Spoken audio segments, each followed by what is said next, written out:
Maiba! Taya! O, Bebang, ikaw yung taya kasi ikaw yung naiiba. Ikaw kayong naiiba, princess. Puti sa akin eh. Sa'yo itim. Hala, ikaw yung naiiba, Bebang. Ikaw yung taya. Ano ba yan? Ako na naman lagi yung taya. Nasaan pa kasi si Iska para kasama natin siya sa laro? Naku, Bebang, puro ka reklamo. Maglaro na nga lang tayo ng kabula-bulan. Ikaw yung taya. Sige na nga, maglaro na tayo. Ako na yung taya. Nasaan kaya si Bebang? Sana wala siya para mapindot ko tong doorbell nila. Kung sino man yung pipindot sa doorbell namin, babasahin ko ng water blaster. Iyari na kayo, nakatago ako dito sa taas ng bahay namin. Walang tao, pwede na ako magpindot sa doorbell nila. Si Princess na naman, bumalik siya. Ayun, walang nakakita sa akin, walang sumasaway, pwede ako mapindot ng maraming beses. Oh no! Princess, tigilan mo yung doorbell namin, huwag kang pindot na pindot, babasahin kita. Hoy, Bebang, huwag mo akong basahin. Umalis ka kasi dyan, huwag mong paglaruan yung doorbell namin para hindi kita basahin. Ang damot mo naman, Bebang! Ayaw mo magpapindot sa doorbell nyo! Bakit? Kapag nasira ba yan, papalitan mo? Hindi! Bakit ko naman babayaran? Ayun pala kaya wag kang pindot ang pindot dyan, princess! Isang pindot na lang! Makulit ka talaga, ha? Eto pang sayo! Susumbong kita, Bebang! Lagi mo na lang akong binabasa! Eh di magsumbong ka, ikaw naman yung may kasalanan eh! Nanay! Si Princess, lagi na lang nagsusumbong! Hoy, Bebang! Anong ginawa mo kay Princess? Si Aling Tere, andyan agad! Nay, si Bebang po! Binabasa niya ako ng water blaster niya! Ikaw, Bebang, lagi mo na lang inaaway yung anak ko. Bakit? Ano kasalanan sa'yo ng anak ko? Kasi po, Aling Tere, si Princess, makulit siya. Lagi niyang pinipindot yung doorbell namin. Dahil lang sa doorbell? Binasa mo siya? Ulit-ulit po kasing pumipindot si Princess, Aling Tere. Hindi po siya masaway. Nung nakarang araw din po, Nay, binasa ako ni Bebang ng tubig. Tignan mo, Bebang, habang tumatagal, sumasama na yung ugali mo. Lagi mo kinawin si Princess. Sorry po, Aling Tere. Hindi na po mauulit. Mabuti nga sa'yo, Bebang, napagalitan ka ni Nanay. Princess, anak, okay ka na ba? Napagalitan ko na si Bebang. Nay, gusto ko pong magpindot sa doorbell nila, Bebang. O sige na, magpindot ka na sa doorbell. Ako nang bahala sa'yo. Hindi ka nababasay ni Bebang. Yay! 200! 300 400 500. Ayan, nalagay ko na yung 500 kong pera. Yay! May piso ko. Ilalagay ko nga sa bangko ko. Magkano na kaya naman ito sa loob? Sisilipin ko nga.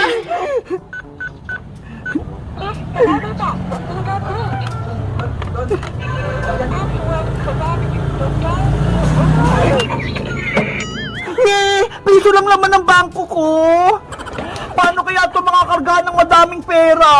Meanwhile, 100, 200, 300, 400, 500. Wow! Ang dami ko ng pera! 500! Bebang, saan mo nakuha yung pera mo? Iska, pera ko ito. Mga naipon ko. Eh di dapat, ilagay mo sa alkansya para hindi mawala. Puno na kasi yung alikansya ko ng mga barya eh. Kaya hindi na tukas yung mga papel. Sana all, maraming pera. Ikaw, Iska, magkano na naipon mo? Yung alkansya ko, may laman atang 200 pesos. Marami na rin yun ah. Ay, ayun na si Bebang tsaka si Iska. May pera sila. Bang, Bangko! Maglagay kayo ng pera sa aking bangko! Ay, si Princess! May lagayan siyang pera! Princess! Ano yan? Bebang! Iska! May bangko ko rito! Pwede kayo maglagay ng pera dito sa loob! Talaga? Patingin ako!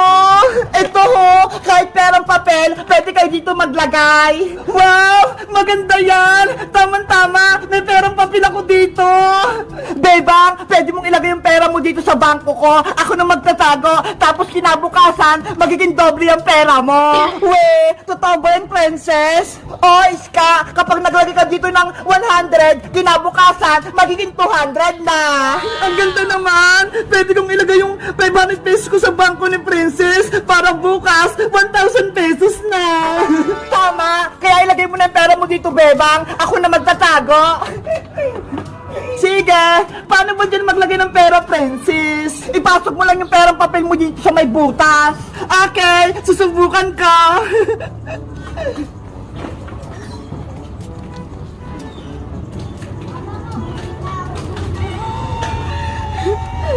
Pumasok nga! Maglalagay pa ako!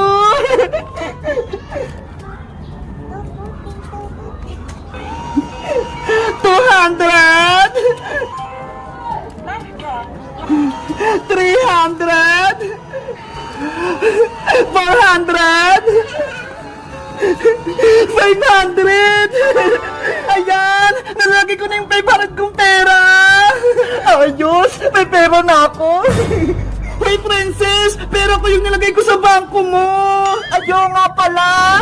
Sigurado ka ba? Safe yung bangko mo, Princess? Baka mabilis siyang buksan, ah! Oo naman, Bebang! Ako lang nakakalam ng password ng bangko ko, kaya hindi yan mabubuksan! Subukan mo magpindot, Bebang! Ano kayang password nito? Please provide back to fingerprint your password. Again. Diba? Ayaw magbukas? Ikaw nga magbukas ng bangko mo, Princess! Sige! Basta! Huwag kayong sisilip!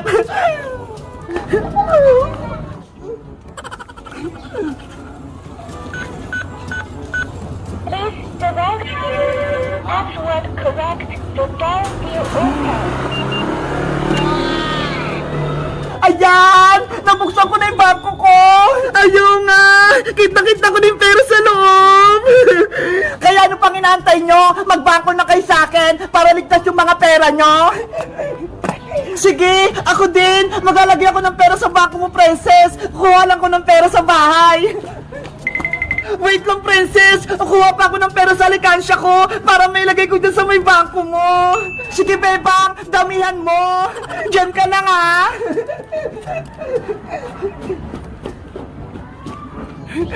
Ayos! Marami na maglalagay ng pera sa may bangko ko! Yayaman na ako! Kayo guys, gusto nyo rin ba maglagay ng pera dito sa may bangko ko?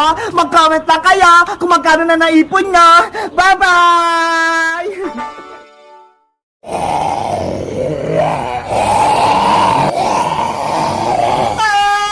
Sinusugot ako ng mga zombie! Iska!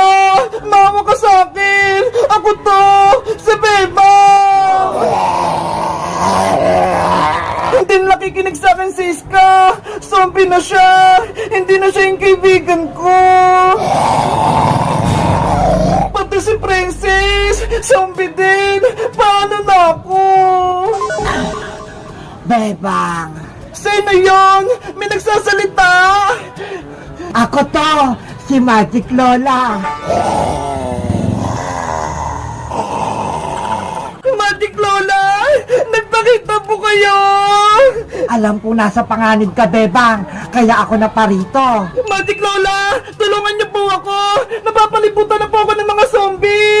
Kakainin nila po ako!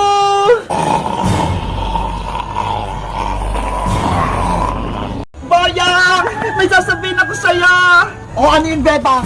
Diba? May kasalanan kami ni Friends sa'yo kahapon. Kinain namin yung regalo mong chocolate tsaka soft drinks para kay Ate Barbara.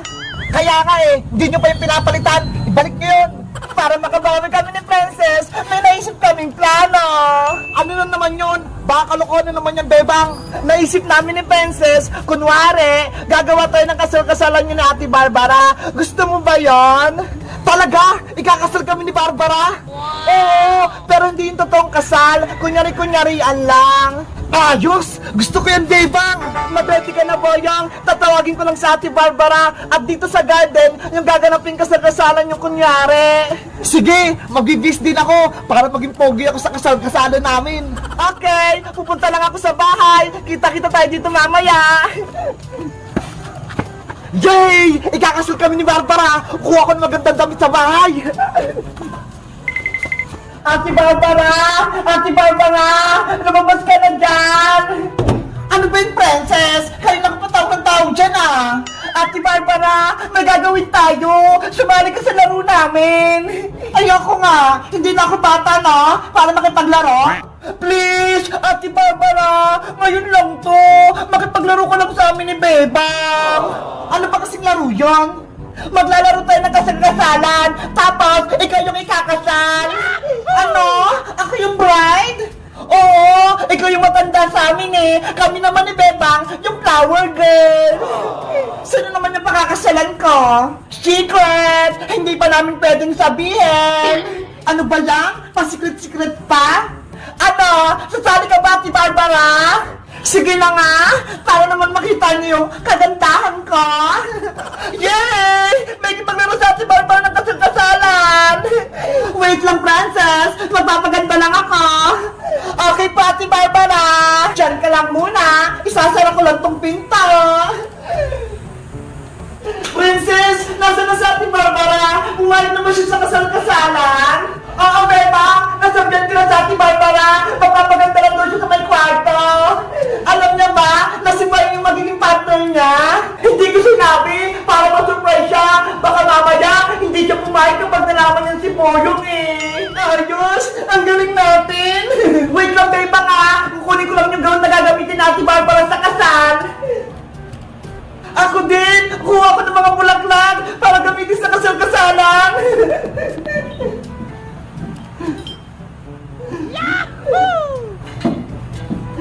Etong birthday na yung gagamitin na Ate Barbara para maging gown niya! Princess! Eto na yung mga bulaklak para kay Ate Barbara! Sa tingin mo, maganda ba? Ang ganda naman ng Bebang! Pangkasal! Diba? Ang cute-cute! Bagay ng bagay! Parang flower bouquet! Tara na! Bisa na natin sa Ate Barbara para matuloy na yung kasal-kasalan nila ni Boyong! Okay! Ate Barbara! Ate Barbara! Ready ka na po sa kasal-kasalan? Hindi ba nga Bebang eh? Nag-makeup pa ako! Bilisan mo dyan! Baka nag-aantay na yung partner mo! Kailangan maganda ako sa araw ng kasal ko! Eto, Ate Barbara! Gown mo! Cortina! Cortina lang! Tsaka, eto naman yung mga flower bouquet para gumanda ka lalo! Thank you, Bebang! Thank you, Princess! Lumabas muna kayo para makapag-bis na ako! Okay, ate! Excited na ako! Mamitsura na si Barbara! Meanwhile, Bebang! Nandito na ako! Nakabis na ako! Asa na kayo? Oh, no! Wala pa sila! Ang sabi, dito daw yung kasal-kasalan namin ni Barbara! Bebang! Nakabis na si Barbara! Buksan mo na, Princess, yung pinto para makalabas na si ate! Okay! Maganda na ba ako, Princess? Mukha na ba akong may kakasal? Wow! Sobrang ganda ba, Ate Barbara? Super Latina! Ready na yung kasal! Tara na! Lumabas na tayo! Excited ako sa kasal namin! Ta-ta-ta-tan! Ta-ta-ta-tan! Ta-ta-ta-tan! Tan-tan-ta-tan! Tan-tan-ta-tan! Si Ate Barbara! Ikakasal na! Sana, nandun na si Boying sa garden para mangyari na yung kasal-kasalan nila. Ano ba yan? Ang tagal naman nila, Bebang. Akala ko ba kasal-kasalan namin ni Barbara? Sa tingin nyo guys, tuloy ba yung kasal-kasalan namin? Mag-comment lang kayo para sa part 2. Bye-bye!